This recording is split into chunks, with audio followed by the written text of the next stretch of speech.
எதிர்கொள்ளக்கூடிய இயற்கைக்கு ஊறு விளைவிக்காத பகுதிசார் மாநில வளர்ச்சி பரவலாக்கம் இதான் நாம் அறிவிச்சான கொள்கை. இன்னொரு தீர்மானம் அது வந்து விவசாய நிலங்கள் பாதுகாப்பு கொள்கை தீர்மானம். காஞ்சிபுரம் மாவட்டம் பரந்தூரில் 1000க்கும் மேற்பட்ட ஏக்கர் பரப்பளவில் 13 நீர்நிலைகளை அடிச்சு சென்னை நிரந்தரமாக வெள்ளக்காடாக்கும் திட்டத்தை ஒன்றிய மாநில அரசுகள் கைவிட வேண்டும் என்று வலியுறுத்தின. நம்ம விவசாயிகள் பாதிக்கிற திட்டத்துக்கு எதிராக சட்ட போராட்டம் நடத்தவும் தயங்க மாட்டாங்க சொல்லியிருந்தோம். ரொம்ப ஸ்ட்ராங்கா வலியுறுத்துறேன். இந்த பிரச்சனையில நான் உங்களோட உறுதி அளிப்பேன்.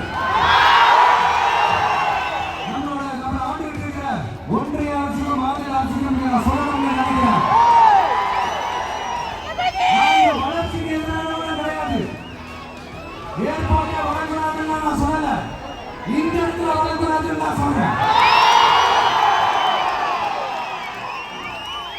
இதெல்லாம் சொல்லணும்னு நினைக்கிறேன். இவன் வளர்ச்சிக்கு எதிரானவன் அப்படி இப்படின்னு சொல்லி ஒரு கதையை கட்டி ஆரம்பிச்சிருவாங்க. கவலை எல்லாம் நீங்க